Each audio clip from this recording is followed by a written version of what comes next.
Mark academy में आप सभी का बहुत बहुत स्वागत है विद्यार्थियों। आज हम इस क्लास में maths class 10th chapter 9 some application of trigonometry का कॉन्सेप्ट और उसके सभी क्वेश्चंस करेंगे। ठीक है, सबसे पहले हमारे पास मेन पॉइंट्स या मेन कॉन्सेप्ट में दो तीन बातें हैं, उसे डिस्कस कर लेते हैं आपके साथ। सबसे पहले जैसे line of site. Line of site क्या होती है वो समझ लेते हैं। फिर एंगल ऑफ एलिवेशन क्या होता है ये समझ लेते हैं। फिर एंगल ऑफ डिप्रेशन क्या होता है आप ये समझ लेते हैं, है ना। ये तीन पॉइंट जो हमें डिस्कस करने हैं स्टार्टिंग में, आप चाहें तो पहले रीड कर लें, ठीक है, फिर मैं आपको एक्सप्लेन करता हूं। तो line of site, angle of elevation और एंगल ऑफ डिप्रेशन, तीन चीजें हैं इस चैप्टर में। किस तरह से हम ट्रिग्नोमेट्रिक रेशियो का इस्तेमाल करके हाइट को, डिस्टेंस को निकाल सकते हैं। इसलिए कई बार इस चैप्टर को हम हाइट और डिस्टेंस के नाम से भी जानते हैं। इसमें हाइट और डिस्टेंस कैलकुलेट कर सकते हैं। जो हमने चैप्टर 8 में पढ़ा है साइन कॉस टेन, उन्हीं रेशियोज का इस्तेमाल करके होगा क्या। इसमें फिगर हम ड्रॉ करेंगे, फिर फिगर में हमारे पास एक एंगल और एक साइड होनी चाहिए, बस सिर्फ एक एंगल और एक साइड होनी चाहिए। तो हम साइन कॉस टेन की हेल्प से दूसरी साइड और तीसरी साइड भी फाइंड कर सकते हैं। ठीक है, पहले हम ये डिस्कस करते हैं, फिर कैसे फाइंड करेंगे वो भी आपको समझाएंगे। लाइन ऑफ साइट, देखो लाइन ऑफ साइट का मतलब ये है, मान लो यहां पे कोई ऑब्जर्वर है, ठीक है, वो यहां पे किसी, चलो ऊपर की तरफ करते, पहले एंगल ऑफ एलिवेशन होता है, यहां किसी चीज को देखता है ये जो उससे हाइट में ज्यादा है दूरी पर। तो ये जो इसकी ये दृष्टि लाइन है, इसे कहते हैं लाइन ऑफ साइट। और उसके साथ हमें एक हॉरिजॉन्टल लाइन खींचनी पड़ती है और एक ट्राइंगल बन जाता है इस तरह से, राइट ट्राइंगल। तो ये जो जिस लाइन ऑफ साइट का मतलब होता है जो हमारी आंखों की दृष्टि रेखा है, उसी को लाइन ऑफ साइट कहते हैं। लाइन ऑफ साइट, दृष्टि रेखा, यानी जिस एंगल, जिस लाइन से हम देख रहे हैं किसी ऑब्जेक्ट को ऊपर की तरफ या नीचे की तरफ, उस लाइन को जो आंखों के साथ जा रही सीधा उस ऑब्जेक्ट पर दृष्टि पड़ रही है, उसे लाइन ऑफ साइट, दृष्टि रेखा कहते हैं। और फिर उस लाइन ऑफ साइट के साथ एक हॉरिजॉन्टल लाइन खींचती है, ये आपकी हॉरिजॉन्टल लाइन रहेगी।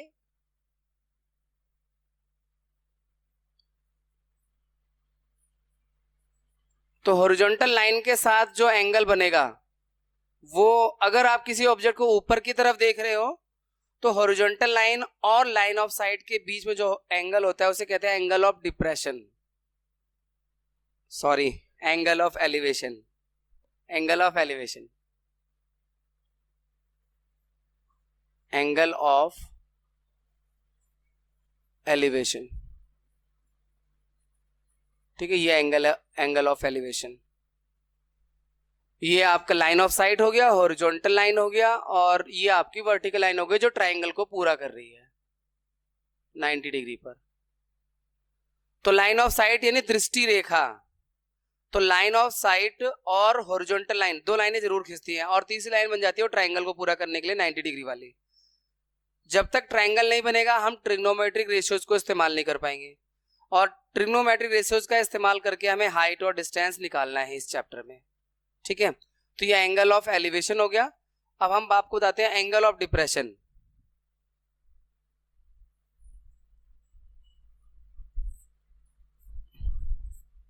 अब यहां पे ग्राउंड पर मान लो कोई वस्तु पड़ी है, कोई फुटबॉल पड़ी है, इसको ये पर्सन देखता है तो नीचे की ओर देखता है जब ये, तो इसकी लाइन ऑफ साइट नीचे की ओर आ जाती है, ठीक है।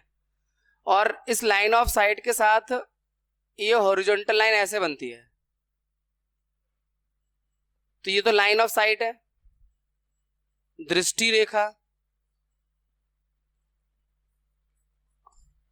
और ये हॉरिजॉन्टल लाइन है।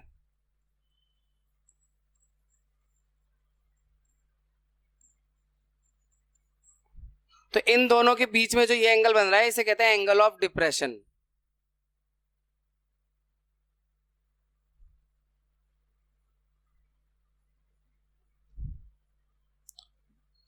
मतलब एंगल ऑफ डिप्रेशन तब बनता है जब हम किसी ऑब्जेक्ट को नीचे की तरफ देखते हैं, छत से रोड पर देख रहे हैं, या हम वैसे ही रोड जमीन पर देख रहे हैं क्योंकि ऑब्जेक्ट हमसे नीचे रखी हुई है, फुटबॉल जैसे। तो ये जो एंगल बनेगा लाइन ऑफ साइट और हॉरिजॉन्टल लाइन के साथ, उसी को एंगल ऑफ डिप्रेशन कहते हैं। लेकिन हम क्या करते हैं, ये जो ग्राउंड होता है उस ग्राउंड के साथ एक और लाइन खींच लेते हैं जनरली ट्रायंगल बनाने के लिए, ग्राउंड के साथ। अब मैं इसे हॉरिजॉन्टल लाइन नहीं कहेगा, ग्राउंड की लाइन कहूंगा, जिस ग्राउंड पर वो ऑब्जेक्ट पड़ा हुआ है उसके साथ ये क्या होता है, ये वाला एंगल इसके साथ में ऑल्टरनेट एंगल से इक्वल हो जाता है, क्योंकि ये ग्राउंड वाली जो लाइन होती है और ये हॉरिजॉन्टल लाइन होती है पैरेलल होती है, तो ऑल्टरनेट एंगल से ये एंगल इक्वल हो जाता है। तो कई बार हम इसी एंगल को, इसी ऑल्टरनेट एंगल की हेल्प से जो यहाँ एंगल ऑफ डिप्रेशन होगा वही यहाँ ले लेंगे और ट्रायंगल इस तरह से बना देंगे, है ना। ट्रायंगल इस तरह से भी बनाया जा सकता है यहाँ पर, फिर हमें इस एंगल की जरूरत ही नहीं पड़ेगी। तो बनाया जा सकता है और अगर बन के सॉल्व हो रहा है तो कोई गलत भी नहीं है, ठीक है ना। पर जनरली हम क्या करते हैं, उस एंगल ऑफ डिप्रेशन को इधर ऑल्टरनेट एंगल की हेल्प से नीचे ले लेते हैं, और ऑल्टरनेट एंगल की प्रॉपर्टी से, क्योंकि ये जो ग्राउंड वाली लाइन होती है और ये जो हॉरिजॉन्टल लाइन होती है जो लाइन ऑफ साइट के साथ ड्रॉ होती है, ये दोनों पैरेलल होती है। तो ऑल्टरनेट एंगल इक्वल होते हैं अगर लाइन पैरेलल होती है, ठीक है। तो ये वाला इसके पैरेलल होगा, इस वजह से ये वाला एंगल इसके इक्वल ले लिया करेंगे हम लोग फिगर में, ठीक है। तो ये मैंने आपको बताया कि लाइन ऑफ साइट क्या होती है, हॉरिजॉन्टल लाइन क्या है, एंगल ऑफ एलिवेशन क्या है और एंगल ऑफ डिप्रेशन क्या है। ये क्लियर है। अब मैं आपको बताता हूँ इसका ऐसे इस्तेमाल कैसे करते हैं, बस फिर उसके बाद हम एक्सरसाइज पर आ जाएंगे। मान लो कि कोई पेड़ है ना,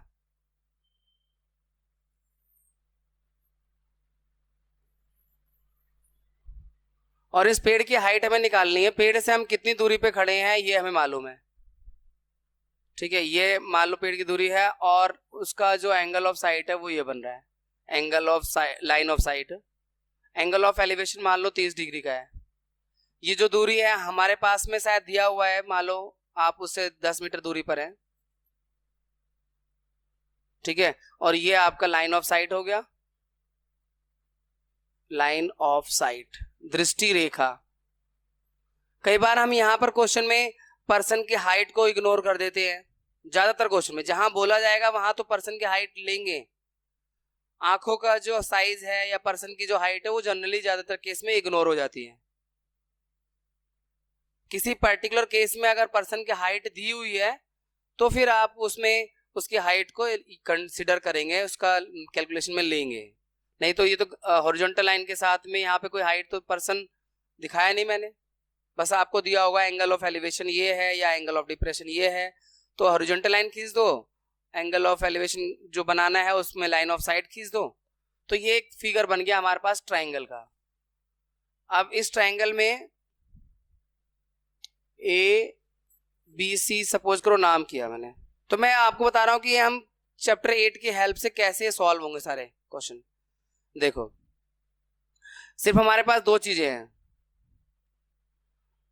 एंगल ऑफ एलिवेशन है और ये डिस्टेंस है 10 मीटर, बाकी ये दोनों हम निकाल सकते हैं। हमें पेड़ की ऊंचाई निकालनी है अगर, तो आपको ये देखना है कि ये जो एंगल लिया है इसके सामने वाली साइड तो ये तो परपेंडिकुलर है, और जो हमें दिया हुआ है वो तो बेस है।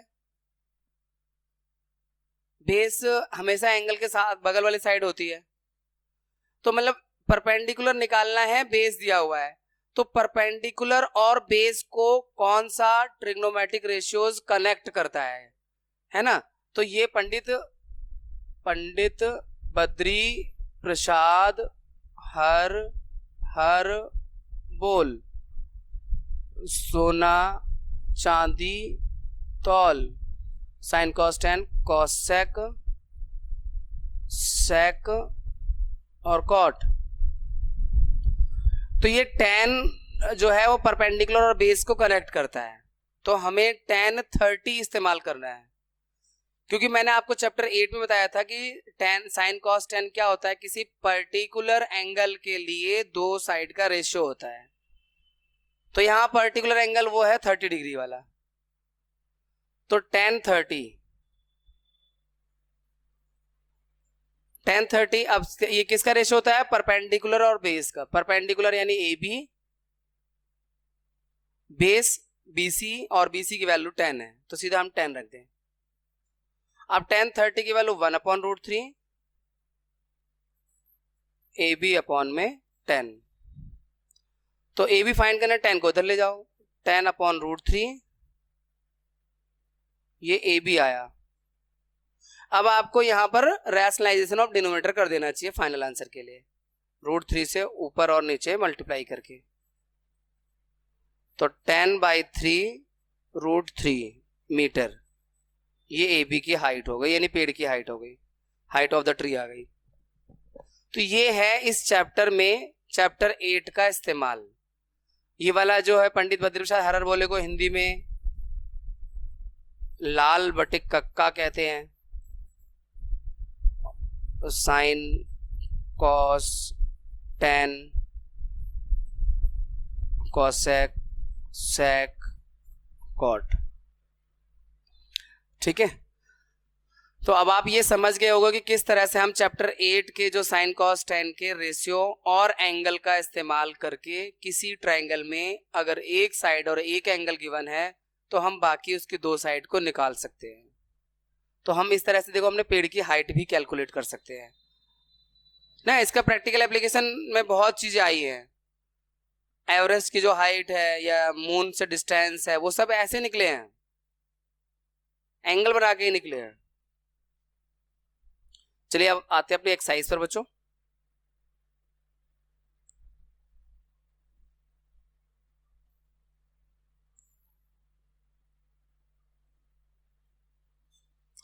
अब हमारे पास 9.1 का फर्स्ट क्वेश्चन है, a circus artist is climbing a 20 metre long rope. कोई सर्कस आर्टिस्ट है बच्चों, वो ये 20 मीटर लंबी रस्सी पे वो चल रहा है, which is tightly stretched and tight from the top of A vertical ground. यहाँ से टाइटली बंधी हुई है, जमीन के साथ भी है, टाइट उसको लगा रखा है, एकदम उसमें ढील नहीं है, मतलब सीधी लाइन है। Find the height of the pole if the angle made by the rope with the ground is 30 degree. अब ग्राउंड के साथ जो एंगल बन रहा है वो 30 डिग्री का है और हमें height of the pole A B find करना। देख लो वही चीज हुआ ना, एक राइट एंगल ट्राइंगल है, एक एंगल और एक साइड है, और दूसरी साइड निकालनी है, दूसरी निकालनी हो या तीसरी निकालनी हो निकल जाएगी। बस हमें ढूंढना क्या है कि जो साइड हमें गिवन है और जिस साइड को हमें फाइंड करना है वो कौन सी दो साइड है, मतलब परपेंडिकुलर है, बेस है, हाइपोटेन्यूज है, तो किसका रेशियो बनेगी, साइन कॉस टेन में से किसका रेशियो बनेगी। तो जो हमारे पास गिवन है वो हाइपोटेन्यूज है और जो फाइंड करना है वो परपेंडिकुलर है। तो इन दोनों को कौन कनेक्ट करता है, पंडित बद्री प्रसाद हर हर बोल, सोना चांदी तौल। तो परपेंडिकुलर और हाइपोटेन्यूज को कौन कनेक्ट कर रहा है, साइन। तो बस हमें इतना ही ध्यान रखना है कि उस एंगल के लिए दो जिन साइड, जो एक साइड गिवन है और जो एक साइड फाइंड करनी है, उन दोनों का रेशियो कौन सा ट्रायंगुलर रेशियो बनाता है, तो साइन बना रहा है, ठीक है ना। क्योंकि आपको जो गिवन है हाइपोटेन्यूज और जो फाइंड करना है वो हाइट यानी परपेंडिकुलर, तो ये रहा परपेंडिकुलर अपॉन हाइपोटेन्यूज। तो हमें यहां लिखना होगा in triangle ABC, in triangle ABC sine 30 बराबर परपेंडिकुलर यानी A B upon hypotenuse A C. Sine 30 की वैल्यू 1/2 है ना भाई, और ए बी फाइंड करना है और ए सी 20 है, तो 20 उधर जाएगा, मल्टीप्लाई में होगा 1 के साथ, तो 20/2 मीटर बराबर ए बी यानी 10। तो ये जो पोल है ए बी की हाइट 10 मीटर है, बिल्कुल आसान। नेक्स्ट सेकेंड क्वेश्चन में बच्चों, a tree breaks due to storm and broken part bend so that the top of the tree touches the ground making an angle 30 degree with it. एक पेड़ है जो एक डेफिनेट हाइट से, किसी height से टूट कर जमीन के साथ ऐसे झुक जाता है और जमीन के साथ वो एक एंगल बना रहा है 30 डिग्री का। Distance of the foot of the tree to the point where the top touches the ground is 8 metre. मान लो एक्चुअल पेड़ जो है वो यहां से यहां तक था, ठीक है, ये ग्राउंड हो गया। तो ये पेड़ यहां से टूट गया और ये मतलब एंगल बना रहा है ग्राउंड के साथ यहां पर।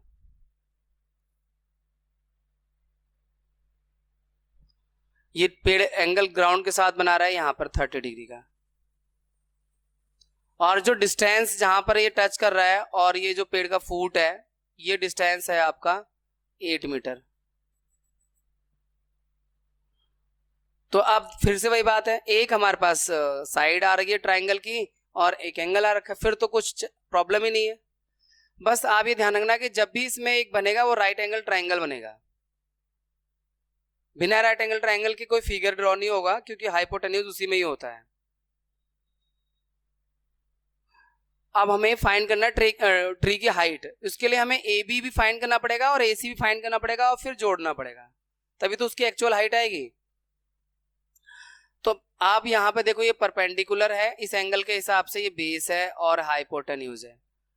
तो परपेंडिकुलर और बेस को तो 10 कनेक्ट करता है, पहले 10 निकाल सकते हो, बाद में फिर परपेंडिकुलर और हाइपोटेन्यूज का इस्तेमाल करके साइन निकाल सकते हो और फिर दोनों को प्लस करना पड़ेगा, हाइपोटेन्यूज और परपेंडिकुलर जो आएंगे। तो इन ट्राइंगल ABC पहले tan 30 यूज कर लें। tan 30 क्यों यूज कर रहे हैं? क्योंकि बेस है और परपेंडिकुलर निकालना है। फिर sin 30 यूज कर लेंगे, क्यों? क्योंकि उसमें हाइपोटेन्यूज निकालना है, परपेंडिकुलर निकल चुका है। तो perpendicular AB upon base 8 centimetre लिख दूं सीधा। तो tan 30 की वैल्यू 1/√3 और ये 8 को उधर भेज दो।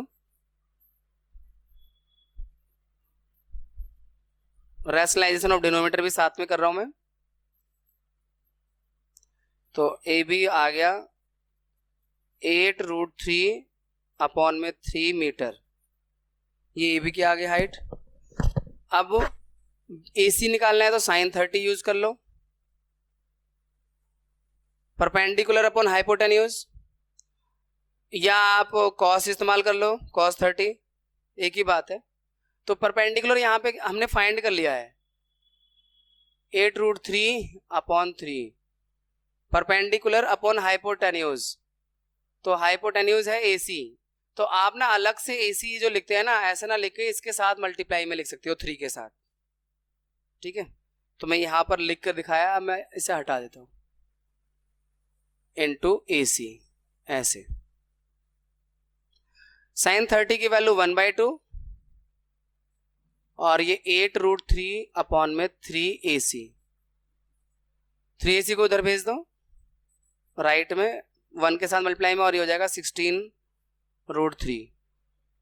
तो AC ये हो जाएगा 16 अपॉन में 3√3 मीटर, ठीक है।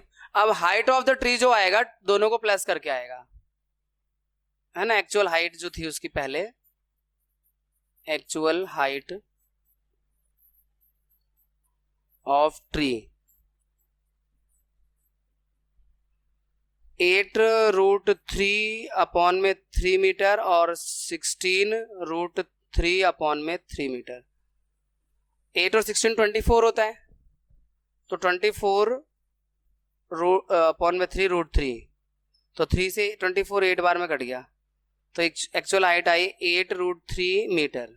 आप √3 की वैल्यू भी यूज कर सकते हो 1.732 और मल्टीप्लाई करके फाइंड कर सकते हो, ठीक है। ये सेकंड क्वेश्चन कंप्लीट हो गया। √3 की वैल्यू 1.732, अगर आपके आंसर में डेसिमल में चाहिए, रूट में नहीं चाहिए, तो √3 की वैल्यू 1.732 यूज करके मल्टीप्लाई कर देंगे, एक्चुअल हाइट आ जाएगी डेसिमल में। Now we have third question. A contractor plans to install 2 slides for the children to play in the park.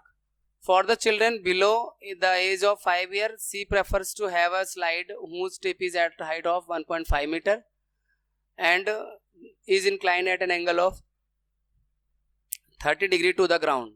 Whereas for the elder children, she wants to have a steep slide at a height of 3 meter and inclined at an angle of 60 degree to the ground. What should be the length of the slide in each case? देखो बच्चों, यहाँ पर slide बनाने ground में दो तरह की, एक छोटे बच्चों के लिए जो 5 साल से कम वाले हैं और एक उनसे बड़े बच्चों के लिए। तो यहाँ पर मान लो कि छोटे बच्चों वाला जो स्लाइड बनेगा, उन्होंने बोला हुआ है कि जो हाइट रहेगी उसकी 1.5 मीटर, ग्राउंड से जो एंगल बन रहा होगा उसका 30 डिग्री का। ये है छोटे बच्चों वाला स्लाइड A, B, C। और बड़े बच्चों वाली स्लाइड थोड़ा ऊंची रहेगी, तो उसका जो ग्राउंड से एंगल होगा वो 60 डिग्री का होगा और उसकी हाइट जो होगी 3 मीटर होगी। P, Q, R। ठीक है, तो हमें बताना है length of the slide in each case. ये AC और PR फाइंड करना है। स्लाइड तो यही है, बच्चे इसी पे फिसल के नीचे आएंगे। तो एक चीज हमारे पास है जो कि परपेंडिकुलर है। परपेंडिकुलर इसलिए है क्योंकि एंगल के सामने वाली साइड है, जो एंगल हमें गिवन है उसी के सामने वाली साइड है, इसलिए वो परपेंडिकुलर है। तो परपेंडिकुलर है और हाइपोटेन्यूज निकालना है, तो कौन सा ट्रिग्नोमेट्री रेशियो इस्तेमाल करेंगे? साइन कॉस टेन में साइन ना, क्योंकि साइन में परपेंडिकुलर अपॉन हाइपोटेन्यूज होता है। तो परपेंडिकुलर है, हाइपोटेन्यूज फाइंड करना है, तो साइन इस्तेमाल करो, एक ही बार में आ जाएगा आंसर।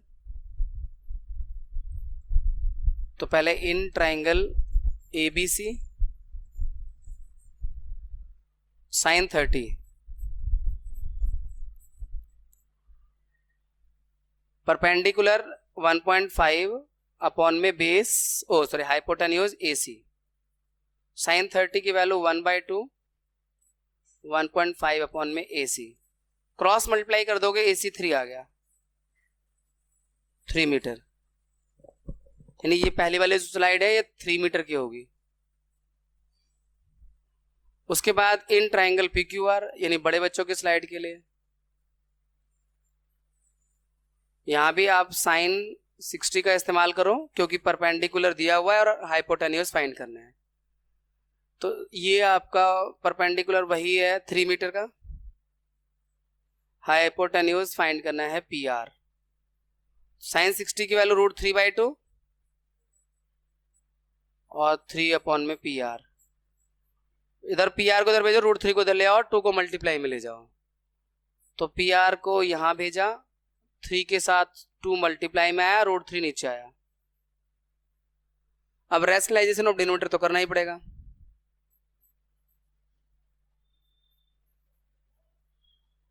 तो ये 3 बन जाएगा, 3 से 3 कट जाएगा, नीचे √3 से √3 3 बनेगा और ऊपर वाले 3 से कैंसिल, 2√3 मीटर, 2√3 मीटर। आप यहाँ पर डेसिमल में अगर लाना चाहो तो 1.732 का इस्तेमाल करके 2 2 जा 4, 2 3 जा 6, 2 7 जा 14 का 4, 1 कैरी ओवर, 2 जा 1 3, सॉरी नहीं 3 है, 1.732, 2 2 जा 4, 2 3 जा 6, 2 7 जा 14, 2 1 2 3, ये है मीटर में। √3 के लिए 1.732 होता है। ये दोनों पार्ट कंप्लीट हो गए बच्चों। ये आपका 3 मीटर का था, ये 3.5 मान सकते हैं राउंड ऑफ करके इसे, लगभग 3.5 मीटर का। Now we have fourth question. The angle of elevation top of tower from a point on the ground which is 30 meter away from the foot of the tower is 30 degree. Find the height of the tower. बच्चों इस question में बोला हुआ है एक tower है, उसके angle of elevation जो है वो ग्राउंड के साथ, जो एंगल ऑफ एलिवेशन है ग्राउंड के साथ बनेगा, हॉरिजॉन्टल लाइन ग्राउंड बना रहे हैं यहाँ पर। वो यहाँ पे देखो ऐसा ही है, मैं आपको कह रहा था ना कि इसमें हाइट को कई बार नहीं देखा जाता। तो यहाँ पे उस पर्सन की हाइट जो देख रहा है उसकी हाइट को 0 मान लो, कंसिडर ही मत करो इस फिगर में। तो ग्राउंड के साथ जो एंगल बना रहा है वो 30 डिग्री का है, और वो पॉइंट जहां से एंगल बन रहा है वो 30 मीटर अवे है। मान लो ये टावर है, ये ग्राउंड है, तो ये 30 मीटर अवे पर एक पॉइंट है जहां से उस टावर के टॉप का एंगल ऑफ एलिवेशन 30 डिग्री का बन रहा है, ऐसे। बस इतनी सी बात है, ए बी सी। ठीक है, ये टावर है। अच्छा होगा कि आप अगर फिगर में जब आप करें पेपर में सॉल्व तो टावर वगैरह ऐसे लिख दें तो बेटर, अच्छा लगता है। तो ये टावर है और ग्राउंड से 30 मीटर अवे से किसी पॉइंट से उसके टॉप का एंगल ऑफ एलिवेशन जो है वो 30 डिग्री का है, और हाइट ऑफ द टावर, मतलब हमारे पास बेस है और परपेंडिकुलर निकालना है। तो बेस और परपेंडिकुलर को कौन सा ट्रिग्नोमेट्रिक रेशियोज कनेक्ट करता है? हाँ, कॉट कह सकते हो, लेकिन वो tan भी कह सकते हो। साइन, जो चीजें साइन कॉस tan से सॉल्व हो जाएंगी वो कॉसेक सेक कॉट से भी होंगी, बस रेशियो में तो ऊपर नीचे लिखना पड़ेगा। ठीक है ना? तो tan यूज करो या कॉट यूज करो, दोनों से हो जाएगा। तो इन ट्रायंगल ABC तो हम tan ही यूज करेंगे, क्योंकि tan जो है ना उसकी वैल्यूज वगैरह आपको अच्छे से, बस साइन कॉस tan की वैल्यू याद हो तो इसमें कोई दिक्कत नहीं आने वाली। और उसमें भी 30 डिग्री, 45 डिग्री और 60 डिग्री का याद हो, 0 डिग्री और 90 डिग्री यूज होगा नहीं, उतने में ही काम चल जाएगा आपका इस चैप्टर में। तो tan 30 परपेंडिकुलर AB यानी टावर की हाइट, और हाइट बेस जो है 30, tan 30 की वैल्यू 1/√3,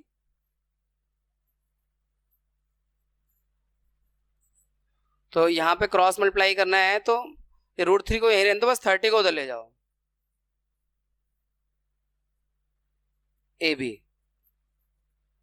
ऐसे, और इसमें √3 से इंटू कर दो रैशनलाइजेशन ऑफ डिनोमिनेटर के लिए, तो आपका ये 3 हो जाएगा, √3 इंटू √3 3 हो जाएगा, और 3 से 30 कट जाएगा tan बार में। एक स्टेप एक्स्ट्रा कर दें,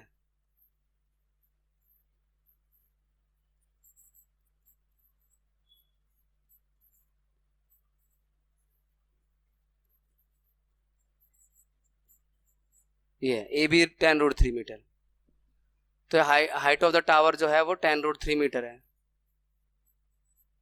ठीक है, तो चलिए अब नेक्स्ट क्वेश्चन करेंगे बच्चों। अब हमारे पास क्वेश्चन नंबर 5 है। इस क्वेश्चन में बोला हुआ a kite is flying at height of 60 metre above the ground. एक काइट है जो 60 मीटर ग्राउंड से 60 मीटर ऊपर फ्लाई कर रही है। The string attach to the kite is temporarily tied to a point on the ground. और उससे जो स्ट्रिंग जो धागा है जिससे पतंग उड़ाते हैं वो जमीन से बांधा हुआ है टेम्परली। कई बार ना पतंग उड़ती रहती है, हम लोग बांध के चले जाते हैं, कुछ पानी वानी पी लेते हैं, तो कुछ इस तरह की स्थिति, ग्राउंड से उसे बांधा हुआ है। और ग्राउंड से जो स्ट्रिंग का इंक्लिनेशन ऑफ एंगल है वो यानी एंगल ऑफ एलिवेशन 60 डिग्री का है। Find the length of string, और लेंथ स्ट्रिंग की हमें मालूम करनी है, एक तरह से हाइपोटेन्यूज मालूम करना है। और there is no slack in the string, यानी कि धागे में ये समझ के चलो कोई ढील नहीं है, जैसे जबकि प्रैक्टिकली ऐसा पॉसिबल नहीं है। धागा तो ऐसे लहरा के ही जाता है पतंग का, लेकिन आपको ये मान के चलना है कि कोई ऐसा स्लैक नहीं है, और फिर उस धागे की लंबाई क्या होगी स्ट्रिंग की। ठीक है, तो फिगर ड्रॉ करते हैं। तो हमारे पास ये जो पतंग है बच्चों ग्राउंड से 60 मीटर की हाइट पर है, और ये जो उसका स्ट्रिंग यानी धागा है वो 60 डिग्री का एंगल बना रहा है ग्राउंड के साथ। ये 60 मीटर की हाइट है, यहाँ पर पतंग है आपकी, इसे हम ABC एक राइट एंगल बनाते हैं। अब हमें फाइंड करना है AC यानी हाइपोटेन्यूज फाइंड करना है, और परपेंडिकुलर दिया हुआ है, तो इन दोनों को कनेक्ट करता है कौन? साइन, है ना। तो solution in triangle ABC sine 60 perpendicular AB और हाइपोटेन्यूज AC। साइन 60 की वैल्यू √3/2, AB है 60 और AC फाइंड करना है, तो क्रॉस मल्टीप्लाई कर सकते हैं हम। तो AC इज इक्वल टू हो जाएगा, मतलब ये √3 नीचे आएगा, 2 इसके साथ इंटू में जाएगा, मतलब AC को यहाँ भेज दिया, √3 को यहाँ भेज दिया, और 2 मल्टीप्लाई में चला गया 60 के साथ। तो 60 इंटू 2 में √3। अब अगर √3 है तो इसका रैशनलाइजेशन ऑफ डिनोमिनेटर कर देंगे, तो √3 इंटू √3, तो 60 इंटू 2 इंटू √3 में 3 से गया 20 बार में 40, 40√3 मीटर। अगर आपको डेसिमल में चाहिए तो 1.732 से मल्टीप्लाई कर देंगे, मीटर में आंसर आ जाएगा। जीरो लगा दो पहले, फिर 4 2 8, 4 3 12 का 2, 1 कैरी ओवर, 4 से 28 29, 2 कैरी ओवर, 4 1 4 2 6, डेसिमल 3 प्लेस बाद, तो लगभग 69.3 मीटर कह सकते हो आप, राउंड ऑफ अगर करें तो। ठीक है, नहीं एक्चुअल धागे की लेंथ है ना, तो मान लिया, कोई बात नहीं। आप चाहो तो यहाँ पे भी छोड़ दो, 40√3 मीटर, मेरे ख्याल से यही आंसर 40√3 मीटर है ना। Now we have next question 6th। आप देखो यहाँ पे ना बच्चे के हाइट को कंसीडर किया गया है, हर क्वेश्चन में नहीं करते। यहाँ पे बोला हुआ है कि एक 1.5 मीटर टॉल बॉय है standing at some distance from a 30 metre tall building. देखो ये 30 मीटर टॉल बिल्डिंग मान लो, और ये ग्राउंड मान लो, ग्राउंड का लेवल, और ये है 1.5 मीटर टॉल बॉय, और ये कितना है 30 मीटर ना। ये कहता है the angle of elevation of from his eyes to the top of building increases from 30 to 60 as he walks toward the building, find the distance he walk toward the building. जब ये building की तरफ चलता है तो इसका angle of elevation जो है वो 30 से 60 हो जाता है।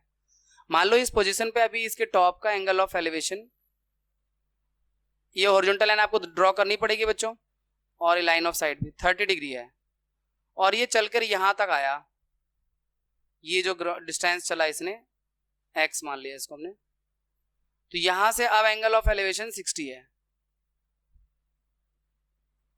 तो हमें बताना है कि ये कितना इसने वॉक किया, यानी x की लेंथ बतानी है, उसका एंगल ऑफ एलिवेशन 30 से 60 होने में कितना डिस्टेंस उसने वॉक किया है, ये बताना है। तो देखो ये पूरा हाइट 30 था, उसमें से 1.5 माइनस करोगे तो ये ट्राइंगल जो आ रहा है ना, एक्चुअली ट्राइंगल में हमें ये फाइंड करना है, ये वाला। अब मैं नाम दूं पहले, ए बी सी डी, हमें डी सी फाइंड करना है। नीचे वाले पार्ट को भूल जाओ, नीचे वाले पार्ट का बस एक ही इस्तेमाल है कि जो 1.5 है इसमें से माइनस हो जाएगा, तो ये जो ए बी बचेगा वो 28.5 बचेगा। इसे मैं अलग से लिख दूं यहां पर, ये 28.5 मीटर इतना हो गया, और ये 1.5 मीटर ये हो गया। तो हमें तो इस ट्रायंगल में यूज करना है, 28.5 हमारे लिए काम आएगा, क्योंकि हम ट्रिग्नोमेट्री में ट्रायंगल का ही यूज करके रेशियो निकालते हैं। अब डी सी फाइंड करनी है। एक देखो ये A B find, A B हमारे पास है, अगर हम डी सी निकाल लें एक बार, ये डी बी, और एक बार बी सी निकाल लें, और दोनों को माइनस कर देंगे तो डिस्टेंस आ जाएगा डी सी। और इसमें ये परपेंडिकुलर है और ये बेस है, तो परपेंडिकुलर और बेस को कनेक्ट टेन करता है ना, टेन होता है परपेंडिकुलर अपॉन बेस। तो दो बार हमें टेन, एक बार टेन 30 लेना पड़ेगा, एक बार टेन 60 लेना पड़ेगा, तो डी सी आ जाएगा, एक बार डी बी आ जाएगा, और फिर उनका माइनस कर लेंगे तो डी सी आ जाएगा। मतलब आप कभी भी इस ट्राइंगल में ट्राई मत करना, ये ऑब्ट्यूज एंगल ट्राइंगल हो रहा है, इस आपको ये ट्राई करना है इस ट्राइंगल में, ए बी सी में और ए बी डी में, यानी राइट एंगल ट्राइंगल में ही अप्लाई करना है ना ट्रिग्नोमेट्री तो आपको। तो मुझे लगता है आपको लगभग क्लियर हो गया है कैसे होगा ये, क्यों भाई क्लियर है ना। देखो इन ट्राइंगल पहले एबीसी में निकाल लें, मर्जी है आपकी किसी में भी निकालो, इन ट्राइंगल एबीसी, क्योंकि एक लेंथ दी हुई है दूसरी निकलनी है बड़े आराम से। In triangle ABC 1060, perpendicular 28.5 upon base BC, 1060 वाला √3, 28.5 अपॉन में बीसी, तो बीसी को इधर भेज दो, √3 को उधर ले आओ, तो BC is equal to 28.5 upon में √3। अब √3 से मल्टीप्लाई कर दो,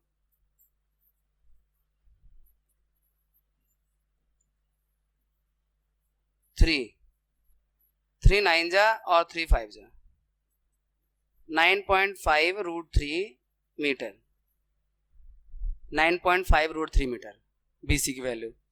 अब हम ट्राइंगल ए बी डी में आ जाते हैं और बी डी फाइंड कर लेते हैं।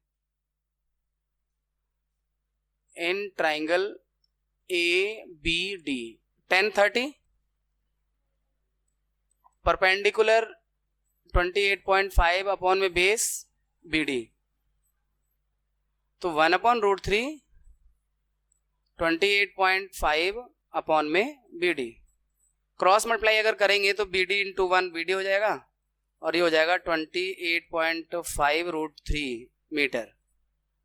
अब इनका डिफरेंस होगा CD, जो वॉक्ड डिस्टेंस वॉक्ड जो वो चला है, दैट इज 28.5√3 माइनस 9.5√3, तो ये कितना हो जाएगा 19√3 माइनस करके मीटर। आप √3 की वैल्यू 1.732 अगर यूज कर लेंगे तो डेसिमल में अप्रोक्स डिस्टेंस आ जाएगा जितना वो वॉक करके गया है। क्लियर है अच्छे से? Now we have 7th question. From a point on the ground the angle of elevation of bottom and top of a transmission tower fixed at a top of 20 metre high building are this and this. मतलब ground से, देखो दिमाग में picture आनी चाहिए पहले, ground के किसी पॉइंट से एक टावर भी बिल्डिंग के ऊपर है। जैसे ट्रांसमिशन टावर नहीं होते मोबाइल के टावर जो होते हैं, तो किसी बिल्डिंग पे के ऊपर लगे होते हैं। तो किसी बिल्डिंग के ऊपर एक टावर लगा हुआ है, बिल्डिंग 20 मीटर हाइट है और वो टावर जो है उसके जो जब उसको देखते हैं तो उसके बॉटम और टॉप का जो एंगल ऑफ एलिवेशन है वो 45 और 60 डिग्री है। ठीक है, टावर के बॉटम को देखते हैं। टावर के बॉटम को देखने का मतलब एक तरह से बिल्डिंग के टॉप को देख रहे हो आप, क्योंकि वो बिल्डिंग का टॉप टावर का बॉटम है। और टावर के टॉप को देखते हैं तो एंगल ऑफ एलिवेशन 60 डिग्री का है। तो हमें हाइट फाइंड करनी है टावर की। ठीक है, अब फिगर बना ड्रॉ करते हैं। मान लो इस तरह का ये बिल्डिंग है, ये ग्राउंड है, बिल्डिंग है 20 मीटर हाई, बिल्डिंग के ऊपर यहाँ टावर लगा है। ग्राउंड से इसके बॉटम को देख रहे हैं तो एंगल ऑफ एलिवेशन 45 है, और टॉप को देख रहे हैं तो एंगल ऑफ एलिवेशन 60 है। अब मैं अगर यहाँ पर दो ट्राइंगल को एज्यूम करूं और इसे क्लीन कर दूं, टावर को, ट्राइंगल की बात करते हैं।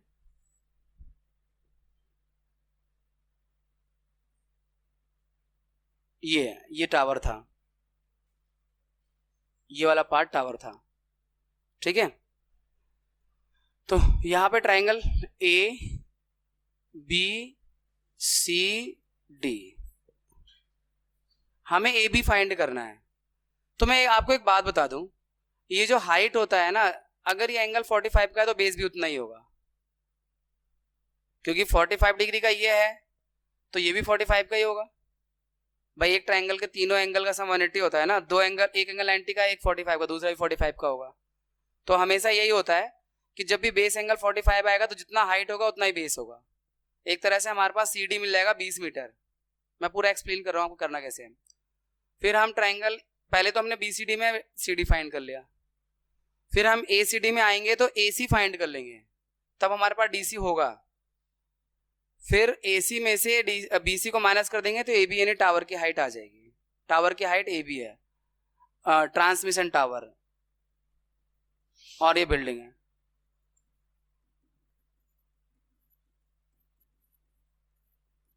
और ये बिल्डिंग है। चलो पहले हम ट्राइंगल BCD में देखते हैं। इन ट्राइंगल BCD 1045 यूज कर लो, परपेंडिकुलर अपॉन बेस। 45 वैल्यू 1 होती है और BC परपेंडिकुलर 20 है और DC फाइंड करना है, तो क्रॉस मल्टीप्लाई कर दिया तो DC आ गया 20।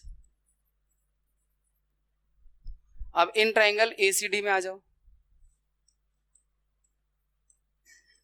इसमें हमें AC फाइंड करना है। DC तो एक तरह से मिल गया हमें 20, तो उसको यूज कर लेंगे।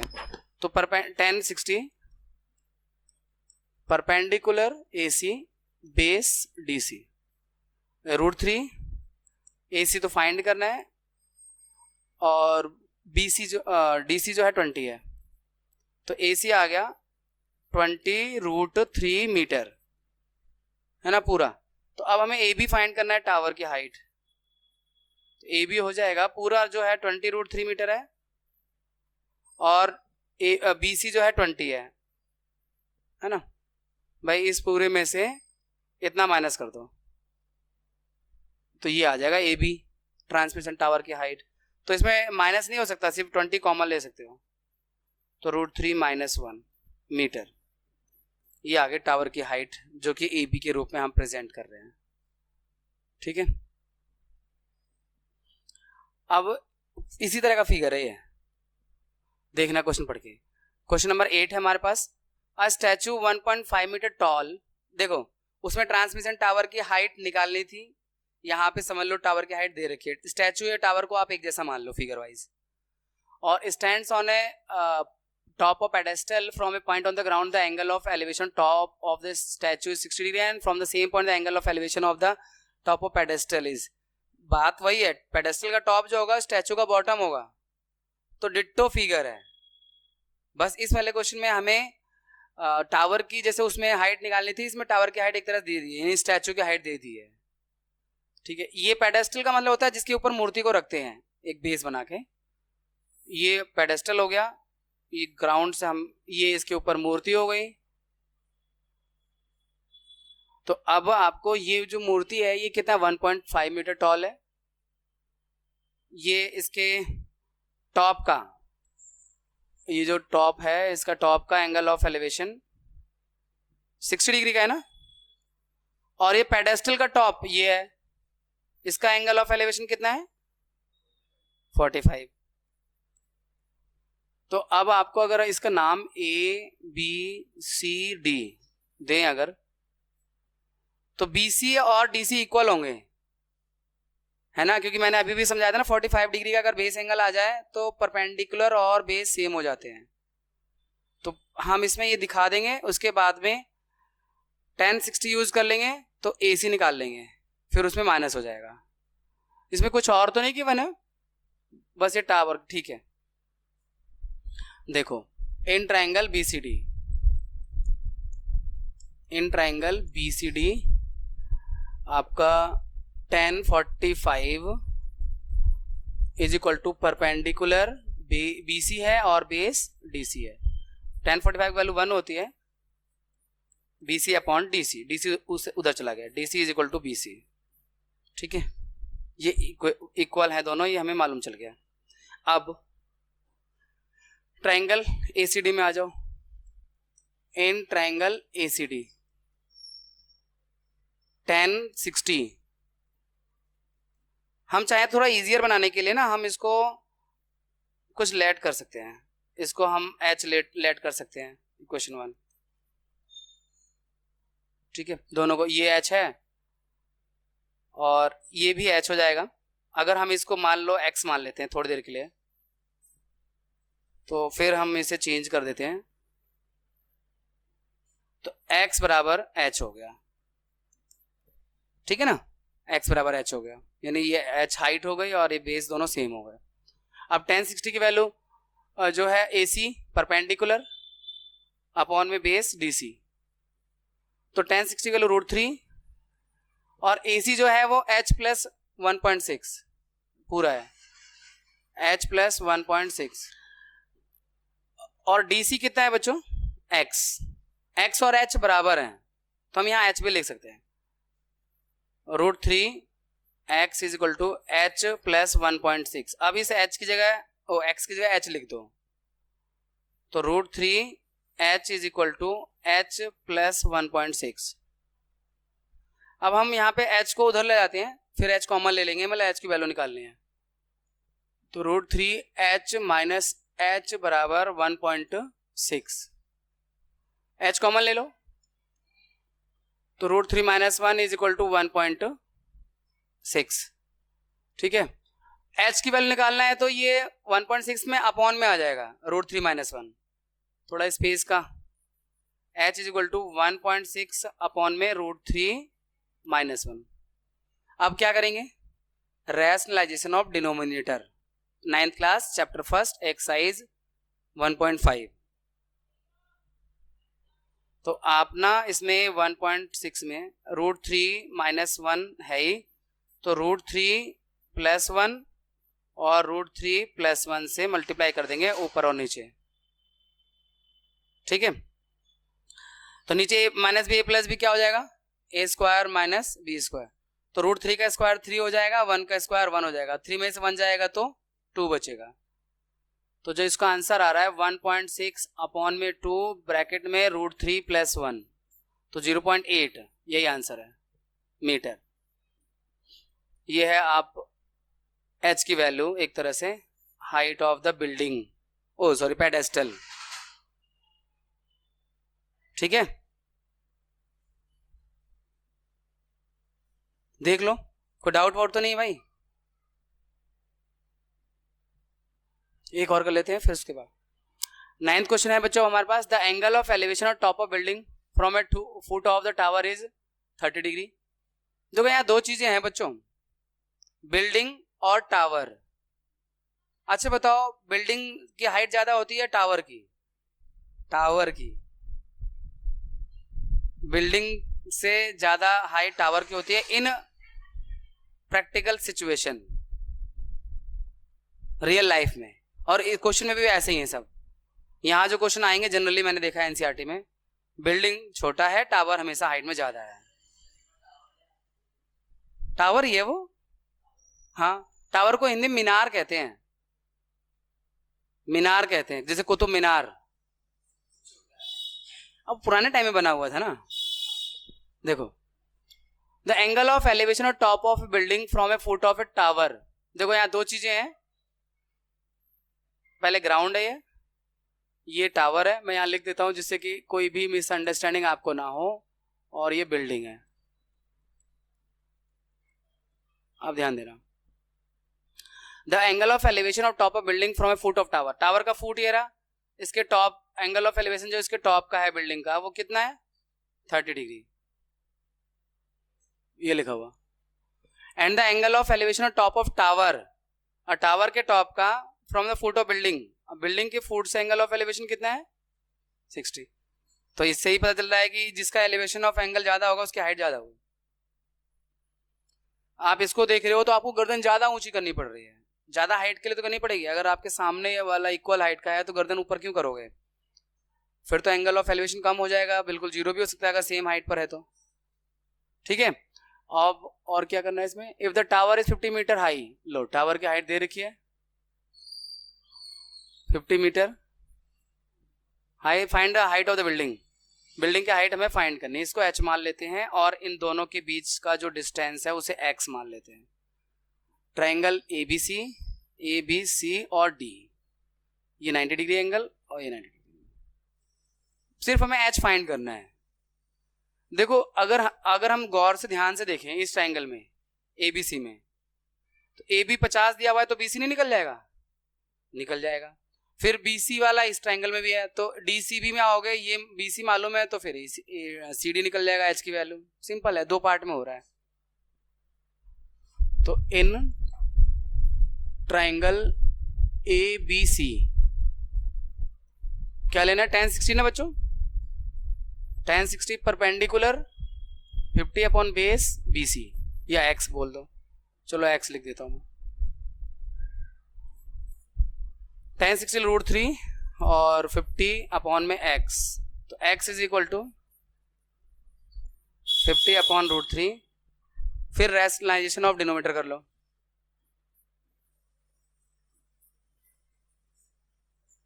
तो 50 √3 अपॉन में 3 मीटर। ठीक है, ये आ गया आपका बेस BC, x मतलब। अब वापस इस ट्रायंगल में आ जाओ, in triangle DCB tan 30 perpendicular h upon base है x की वैल्यू पुट कर सकते हैं हम यहाँ पे 50 √3 अपॉन 3, ये 3 ऊपर चला जाएगा मल्टीप्लाई में इसके साथ। tan 30 की वैल्यू 1 अपॉन √3 और ये 3h अपॉन में 50 √3। देखो ये √3 से √3 कट जाएगा, मल्टीप्लाई में है इसलिए। और दूसरी बात है इसके साथ कोई टर्म प्लस में नहीं है, इसके साथ कोई टर्म प्लस माइनस में नहीं है। अगर प्लस माइनस में कुछ होता तो फिर नहीं काट सकते थे, एज ए होल ये मल्टीप्लाई में है इसलिए। आप 50 उधर ले जाओ, इधर ले जाओ, h 50 को उधर ले आओ, 3 को उधर ले आओ, तो h इज इक्वल टू हो जाएगा 50 अपॉन में 3 मीटर, 16 इंटू 2/3 मीटर। ये है बिल्डिंग की हाइट। 16 into 2/3 metre. क्लियर है? Any doubt? Next question. ये वाला मतलब बहुत इंपॉर्टेंट क्वेश्चन है, मतलब एग्जाम में मैंने इसे कुछ नहीं तो 10 बार जरूर देखा होगा, अलग अलग स्कूल के टेस्ट में। आप बच्चे से नोट कर लेंगे, सर टेस्ट में जरूर देंगे, सर टिक मान लो, ये जरूर तैयार करके आना है। एक क्वेश्चन तो पक्का नहीं, ऐसा मत किया करो, सारे क्वेश्चन किया करो, क्योंकि इससे आपकी तैयारी अफेक्टेड होती है। अब मैं ना बताऊं तो ये भी नुकसान है, बता इसलिए देता हूं कि भाई मैंने ये एक्सपीरियंस के बेसिस पे बहुत सारे टेस्ट पेपर में देखे हैं, बोर्ड के पेपर में, प्री बोर्ड के पेपर में, स्कूलों में।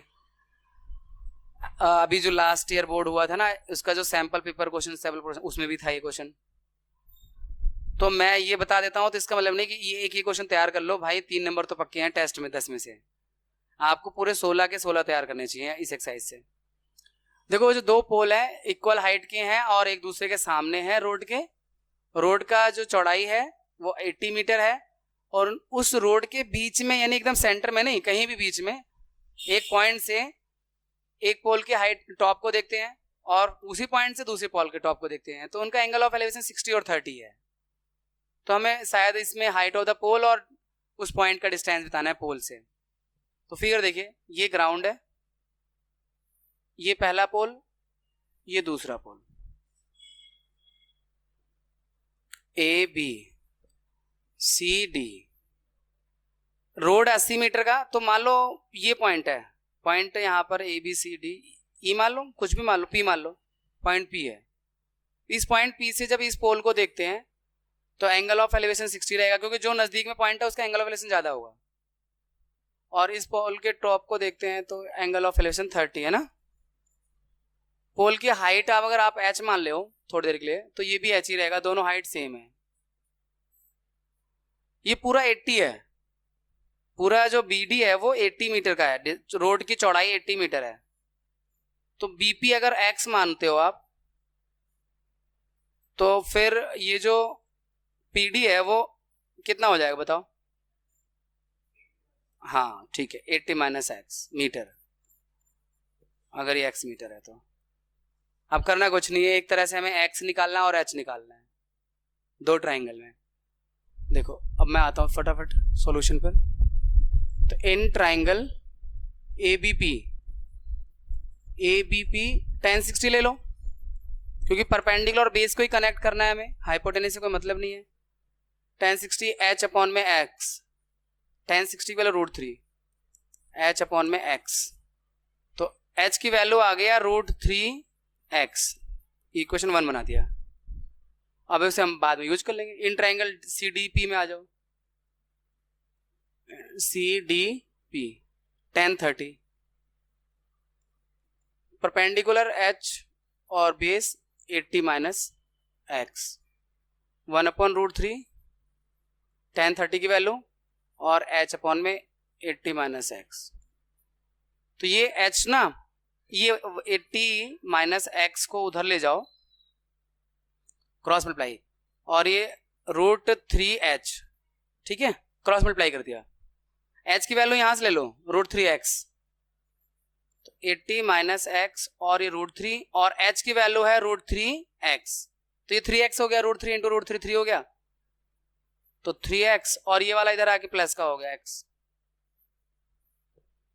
तो ये 80 इज इक्वल टू 4x, तो x इज इक्वल टू कितना हुआ 20, 84 डिवाइडेड बाय 4 20 मीटर। तो पॉइंट का इस वाले पोल से, जो पोल AB है उससे डिस्टेंस 20 मीटर का है, उससे 60 मीटर का होगा, और हाइट ऑफ द पोल जो होगी h वो होगी 20√3 मीटर। तो यही तो रखोगे आप x की वैल्यू 20√3 मीटर, ठीक है बच्चों। अब हमारे पास क्वेश्चन नंबर 11 है। यहाँ पर एक टीवी टावर है, ये कैनॉल, आप इसे ना कैनॉल मानो, यहां से यहां तक जो है ये कैनॉल है। तो कैनॉल के किनारे पर, यानी उसके बैंक पर एक टीवी टावर है, लिखा हुआ है the angle of elevation top of tower is 60 degree, और इस वाले किनारे से, इस किनारे पे तो टीवी टावर है, इस किनारे से इसके टॉप का जो एंगल ऑफ एलिवेशन है वो 60 डिग्री का है, और उस किनारे से, यानी बैंक से 20 मीटर पीछे जाकर जब देखते हैं तो एंगल ऑफ एलिवेशन टॉप का हो जाता है 30 डिग्री। हमें फाइंड करना है हाइट ऑफ द टावर, मान लो ये h है, और विड्थ ऑफ द कैनॉल मान लो ये x है। ये दो चीजें फाइंड करनी है।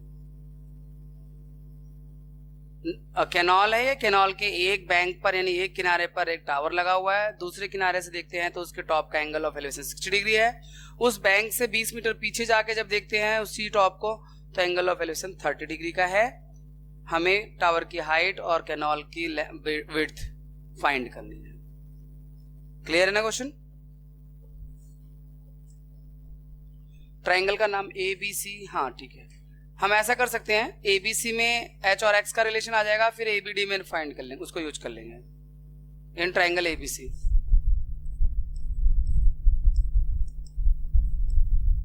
देखो परपेंडिकुलर और बेस का ही सारा इसमें गेम हो रहा है।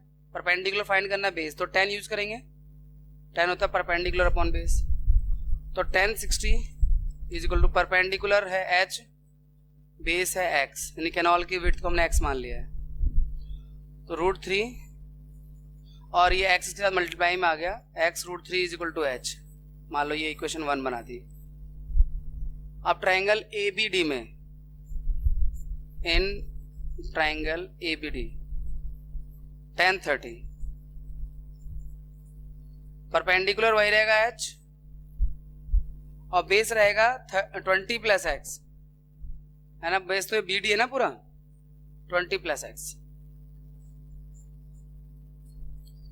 10 30 की वैल्यू 1 अपॉन √3 और h अपॉन में 20 प्लस x। अब क्रॉस मल्टीप्लाई कर दो तो h की वैल्यू अगर निकालना चाहो तो h की वैल्यू निकाल सकते हो। h की वैल्यू हो जाएगी 20 plus x upon √3 is equal to h। इसको इक्वेशन 2 बना दिया। दोनों इक्वेशन में हमने h की वैल्यू फाइंड कर रखी है, तो आप ये जो h की वैल्यू x √3 है यहाँ रख दो, 20 प्लस x अपॉन में √3 और x √3। अब ये √3 इधर मल्टीप्लाई में आएगा √3 के साथ, तो ये 3 बन जाएगा, तो ये 20 इज इक्वल टू ये 3x हो जाएगा और x इधर आके माइनस का हो जाएगा, तो 2x यानी 20 बराबर 2x, x बराबर 10 आ गया। 20 डिवाइडेड बाई 2 10, तो x की वैल्यू है 10 मीटर, यानी कैनॉल की विड्थ हो गई 10 मीटर। और हाइट ऑफ द टावर जो है h है वो √3 इंटू x बोले तो 10 √3 10 √3 मीटर। ठीक है भाई, नेक्स्ट क्वेश्चन पर आए। अब बच्चों 12th क्वेश्चन हमारे पास, from the top of 7 metre high building, 7 metre high building से the angle of elevation of top end of cable tower. देखो हमेशा हमने एनसीईआरटी में जो भी क्वेश्चन किए हैं वैसे रियल लाइफ में भी बिल्डिंग हमेशा हाइट में छोटी होती है टावर से, ये दिमाग में रखो। तो यहाँ पर 7 मीटर की हाई बिल्डिंग है और वो एक वहां से उसके टॉप से हम एक टावर, केबल टावर को देखते हैं, तो उसके टॉप का एंगल ऑफ एलिवेशन तो 60 डिग्री बन रहा है और डिप्रेशन वहीं उसी जगह से, यानी टॉप से देख रहे बिल्डिंग के छत से, मतलब एक तरह से, तो एंगल ऑफ डिप्रेशन 45 का बन रहा है। तो height of the tower calculate करनी है। मान लो ये बिल्डिंग है, ये टावर है, ये बिल्डिंग 7 मीटर की है और ये टावर है h का। अब यहां से टॉप से इसके टावर के टॉप को देखते हैं तो एंगल ऑफ एलिवेशन जो बनेगा वो 60 डिग्री का बनेगा ये, और यहीं से इसके जब बेस को देखते हैं, फूट को देखते हैं, तो एंगल ऑफ डिप्रेशन ये वाला 45 का बन रहा है। ठीक है, ये 7 आ जाएगा, ये 7 मीटर है तो ये 7 मीटर आ जाएगा। कुल मिला के ये है कहानी, बीसी की वैल्यू 45 डिग्री की वजह से। फिर ये h आ जाएगा इधर 1060 से, दोनों को प्लस कर देंगे तो हाइट ऑफ द टावर आ जाएगी, यानी h + 7 आएगी एक तरह से, h की वैल्यू जो भी हो।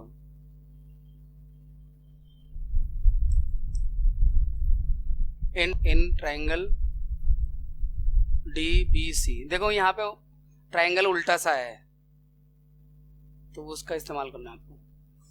1045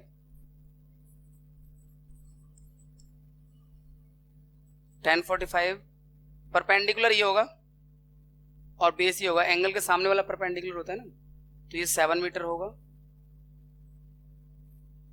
ऐसे ही क्वेश्चन बच्चे के हाइट वाला नहीं था 1.5 मीटर हाइट, तो उसमें माइनस कर दिया था, इसीलिए हमने अलग अलग लिया है, माइनस करने की जरूरत नहीं है, वो एच अलग लिया है और ये हाइट 7 मीटर अलग ले रहे हैं बिल्डिंग वाली। तो 1045 परपेंडिकुलर है BC और बेस है BD, परपेंडिकुलर अपॉन बेस। 1045 की वैल्यू 1 होती है, BC 7 है और BD फाइंड हो गया 7। ठीक है, BD की वैल्यू 7 आ गई। अब ABD में आ जाओ, triangle 1060 perpendicular upon base, perpendicular फिर से AB यानी H, BD यानी 7 फाइंड कर लिया है ना, तो 1060 वाले √3 और सन मल्टीप्लाई में आया बराबर H, H is equal to 7√3 metre. तो जो टावर आया 7 प्लस 7√3, 7 कॉमन ले लो तो 1 प्लस √3 मीटर, ये टावर की हाइट है। बेस कौन सा? हाँ, टावर की हाइट है कोई डाउट? तरुण, रूट में वैल्यू यूज कर रखी क्या डेसिमल में? तो एक ही बात तो है यार, ये 1 प्लस √3 है, √3 प्लस 1 प्लस में आगे पीछे होता है, हो जाता है, माइनस में नहीं होता आगे पीछे। नेक्स्ट है बच्चों क्वेश्चन, आप थोड़ा सा रीड कर लो। As observe from the top of a 75 metre high lighthouse from the sea level. मान लो ये सी लेवल है और 75 मीटर लाइट हाउस से देख रहे हैं, यानी लाइट हाउस पे खड़े हो गए टावर पर, ये 75 मीटर की हाइट लाइट हाउस की सी लेवल से। तो एंगल ऑफ डिप्रेशन और 2 शिप्स, 2 शिप्स का angle of depression 30 degree and 45 degree. एक शिप मान लो यहां पर है, एक शिप यहां पर है, तो यहां से देख रहे हैं बेटा, हॉरिजॉन्टल लाइन आपकी ये है, तो ये वाला एंगल 45 डिग्री का होगा, नजदीक वाला 45 का होता है और ऑल्टरनेट से ये भी 45 हो जाएगा। और इस वाले शिप, क्योंकि दोनों शिप एक दूसरे के ठीक पीछे हैं ऐसा बोला हुआ है, तो ये 30 डिग्री का होगा, तो ये भी 30 डिग्री का। ऐसे है बच्चों क्वेश्चन, देखो लिखा ना, if one ship is exactly behind the other on the same side of light house. Light house के लेफ्ट में या राइट में कहीं भी ड्रॉ कर सकते हो, लेकिन दोनों शिप एक ही तरफ रखना पड़ेगा और एक दूसरे के ठीक पीछे रखना पड़ेगा, तभी ट्राइंगल बनेगा, एक सेम ट्राइंगल हाइट। अब हमें डिस्टेंस बिटवीन द 2 शिप यानी ये फाइंड करना है, यहां तक का डिस्टेंस फाइंड करना है। ये 75 है तो ये भी 75 आ जाएगा, क्योंकि बेस और हाइट सेम हो जाती है 45 डिग्री पर। अब ये सिर्फ x मान लो, ये फाइंड करना है, तो A B C और D, पहले BC फाइंड होगा, बाद में BD फाइंड होगा, और BD में से BC माइनस कर देंगे तो DC आ जाएगा। DC दोनों शिप का डिस्टेंस है। DB कौन सा? CB ABC एक ही बात है यार। तो इन ट्राइंगल ABC, इन ट्राइंगल ABC 1045 परपेंडिकुलर 75 और बेस BC, 1 वैल्यू होती है 1045 की,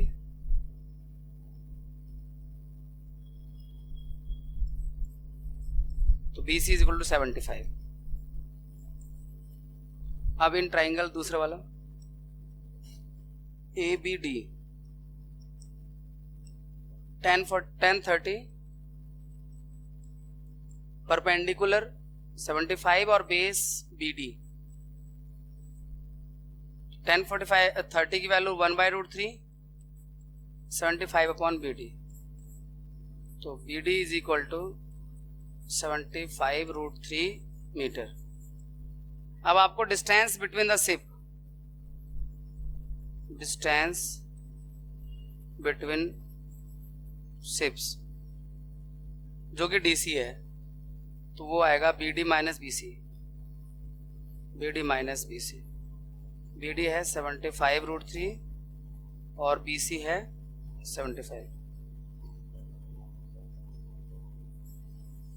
75 कॉमन ले लो तो √3 - 1 मीटर ये आ रहा है, दो शिप्स के बीच का डिस्टेंस।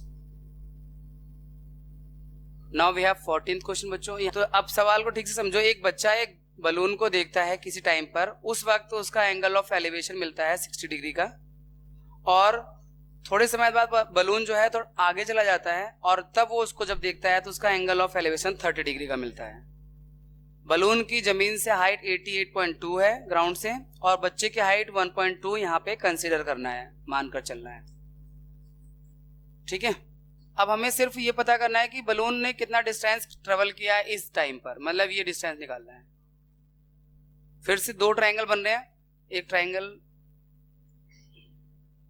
ABC, तो इसमें BC निकल जाएगा क्योंकि परपेंडिकुलर 87 है, और दूसरा ट्रायंगल है ABC DEC, तो DEC में DE है और CE निकल जाएगा। जब CE फाइंड कर लेंगे तो उसमें से BC माइनस कर देंगे तो BE आ जाएगा, जो कि distance travelled by the balloon होगा, है ना। तो आप सबसे पहले इन ट्रायंगल ABC 10 60 परपेंडिकुलर 87 है बच्चों, और बेस BC है, मतलब वो फाइंड कर लेंगे। √3 की वैल्यू 10 60 √3 और 87 अपॉन BC, तो BC इधर ले जाओ, 87 अपॉन √3 आ रहा है। रैशनलाइजेशन ऑफ डिनोमिनेटर करना पड़ेगा, नीचे रूट आ रहा है ना, इसलिए 87 √3 अपॉन में 3 से 29 √3 मीटर, ये BC की वैल्यू आई। अब DEC में CE निकाल लेंगे।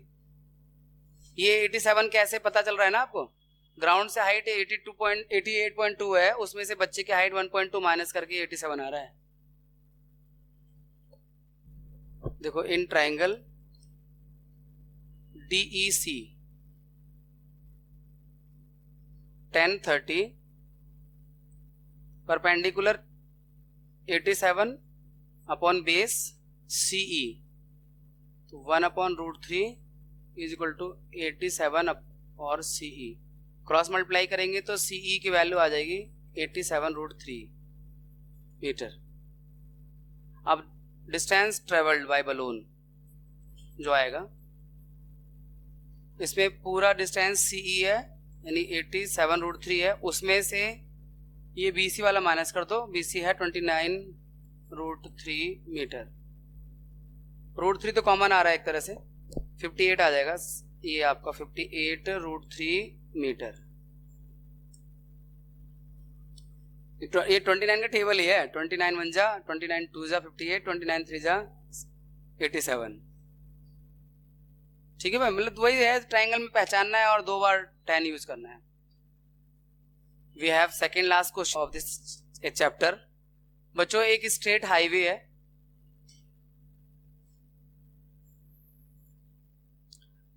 Leeds to foot of a tower. ये देखो ये हाईवे है, टावर के फुट तक जा रहा है, ऐसा बोला गया है। A man standing at the top of tower observe, अब यहाँ पे कोई आदमी खड़ा होकर टावर के टॉप पे खड़ा होकर वो ऑब्जर्व करता है कार का एंगल ऑफ डिप्रेशन 30 डिग्री है जो टावर की तरफ ही आ रही है, और फिर उसके बाद में यूनिफॉर्म स्पीड से आ रही है, और 6 सेकेंड बाद उसका एंगल ऑफ डिप्रेशन उसको 60 मिलता है। तो थोड़ा सा छोटा कर दूं, मान लो यहां पर जब कार थी इस पोजीशन पर तो एंगल ऑफ डिप्रेशन 30 था, ये कार यहाँ पे, अब ये कार थोड़ी देर बाद यहाँ आ गई 6 सेकेंड बाद, थोड़ी देर बाद नहीं 6 सेकेंड बाद, तो एंगल ऑफ डिप्रेशन 60 का हो गया, तो ये ऑल्टरनेट एंगल से भी 60 हो जाएगा। तो हमें फाइंड करना है अब यहां से यहां तक पहुंचने में उसे और कितना टाइम लगेगा टावर को। ठीक है, एक बार मैं क्वेश्चन फिर से एक्सप्लेन कर देता हूं आपको। यह हाईवे है, हाईवे के एक एंड पर टावर है, टावर से एक आदमी एक कार को देखता है, उस वक्त उसका एंगल ऑफ डिप्रेशन कार का जो है 30 डिग्री है, और 6 सेकंड बाद देखता है, क्योंकि कार टावर की तरफ आ रही है इसलिए उसका एंगल ऑफ डिप्रेशन 60 डिग्री बन जाता है। हमें बताना है कि अब ये मान लो वो पोजीशन सी है जहां तक कार पहुंची है 6 सेकंड बाद, तो बी तक यानी उसके टावर के फुट तक कार को पहुंचने में कितना समय लगेगा। यहाँ जो इंपॉर्टेंट बात है ना, कार की जो स्पीड है वो यूनिफॉर्म है, नॉर्मल स्पीड है, मतलब चेंज नहीं हो रही। तो हम मान लेते हैं let speed of car x metre per second. ठीक है, अगर कार की speed x metre per second है तो ये जो डिस्टेंस dc हो गया वो कितना हो गया, डिस्टेंस dc, ब्रैकेट में dc लिख देता हूं मैं, स्पीड इंटू टाइम होता है ना फॉर्मूला, डिस्टेंस का फॉर्मूला स्पीड इंटू टाइम होता है। तो स्पीड इसकी कितनी है x और टाइम है इसका 6, तो 6x मीटर हो गया इसका डिस्टेंस, है ना, मतलब टाइम को स्पीड से मल्टीप्लाई कर दिया तो मीटर में आ गया। और लेट कर लेते हैं BC जो है, BC जो डिस्टेंस है वो y मीटर है, मान लेते हैं कि BC जो है y है। अब टावर तो कुछ भी होगा वो दोनों केस में सेम ही रहेगा, h मान लो, टावर की हाइट h मीटर मान लेते हैं, ये टावर है। अब दो बार बच्चों निकालना है हमें h और x, y x का रिलेशन निकाल लेंगे हम, बड़े आराम से हो जाएगा क्वेश्चन, y को x के टर्म्स में। तो इन ट्राइंगल पहले ABC आ जाओ, इन ट्राइंगल ABC कितना 10 60, 10 यूज करेंगे क्योंकि परपेंडिकुलर और बेस का ही चल रहा है सारा यहाँ पर कैलकुलेशन।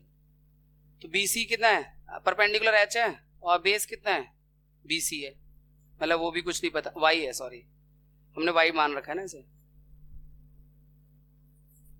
10 60 की वैल्यू √3, h बराबर √3y, h is equal to √3y, ये इक्वेशन 1 हो गया। अब दूसरे ट्राइंगल में, इन ट्राइंगल ABD 10 30 हो गया, परपेंडिकुलर वही रहेगा h, बेस इस बार x प्लस वाई है, नहीं x प्लस वाई नहीं 6x प्लस वाई है ना, 6x प्लस वाई पूरा बेस है ना BD, तो ये तो इतना तो 6x है, इतना 6 सेकंड में चल जाता है 6x, और ये आपने y मान रखा है, तो 6x प्लस वाई, 10 30 की वैल्यू 1/√3 और h अपॉन में 6x प्लस वाई, तो h की वैल्यू यहां से निकल जाएगी 6x plus y upon √3 is equal to h, ये इक्वेशन 2 हो गया। दोनों में h कंपेयर कर लेंगे, यानी हम चाहें तो h की वैल्यू यहां से 1 से यहां रख देते हैं, हो जाएगा सॉल्व, तो रख देते हैं, तो इस बोर्ड पे कर दूंगा आगे वाले, h वैल्यू है √3y, देखो 6x प्लस वाई अपॉन √3, यही था ना, √3 था ना अपन में, इज इक्वल टू h की वैल्यू है √3x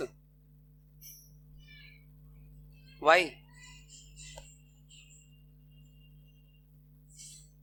तो ये मल्टीप्लाई में चला जाएगा, 6x plus y is equal to √3 और √3 मल्टीप्लाई में हो जाएंगे तो 3 बन जाएंगे, 3y, फिर ये y ला के माइनस करो, 6x is equal to 3y minus y, तो 6x is equal to 2y, तो y इज इक्वल टू हो जाएगा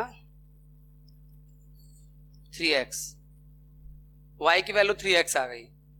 अब देखो टाइम निकालना है आपको, टाइम का फॉर्मूला होता है डिस्टेंस अपॉन में स्पीड, डिस्टेंस y है, स्पीड x का है, और y की वैल्यू है 3x और स्पीड वही x है, x कट गया, 3 सेकंड लगेंगे उसको और टावर के फुट तक पहुंचने में। एक बार रिवाइज कर लो, ले लो। जो स्टार्टिंग में आपको करना है, कार की स्पीड को x मान लिया, यूनिफॉर्म स्पीड को 6 सेकंड लग रहे हैं d से c तक आने में, तो आपने डिस्टेंस कैलकुलेट कर लिया स्पीड इन टाइम से 6x मीटर।